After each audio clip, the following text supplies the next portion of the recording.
ही आकडा 26,000च्या पुढे तुम्हाला 9 तारखेपर्यंत गेलेला दिसेल। पण हे निर्णय समाजाचा आहे, माझा नाही। सातारा, परभणी, नांदेड असेल किंवा इतर बाकीच्या जिल्ह्यामध्ये असेल त्या ठिकाणी लोकसभेसाठी अर्ज भरले जाते। प्रत्येक गावामध्ये 2-3 अर्ज भरणार, 5 अर्ज भरणार असं सुरू आहे। नेमकं तुम्ही इथं काय सांगाल? सध्याला काय आवाहन करणार? काय समाजाला काहीच नाही करणार। समाजाचा निर्णय, समाज मालक, माझा मालक की मी समाजाचा मालक नाही।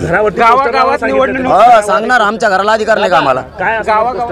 पोस्टर लावणार मराठा समाज प्रत्येक घरावरती की मी मतदार, वरील येणार 1 मराठा कोटी मराठा किंवा 1 मराठा लाख मराठा येणार, त्याच्या खाली मोठ्या अक्षरात लिहिणार आणि दरवाजाला कवाड्याला चिटकून टाकणार ती पॉम्पलेट।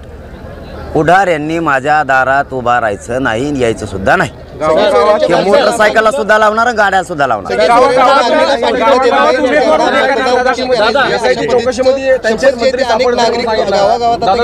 घेणार, आम्हाला अधिकार आहे। लोकशाहीनं, घटनेनं आम्हाला अधिकार दिलाय।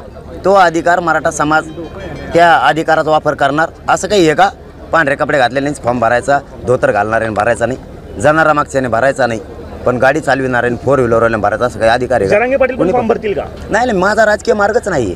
मी आजच नाही 6 महिन्यापासून सांगतो, पण माझ्या मायबापानं निर्णय घेतलाय समाज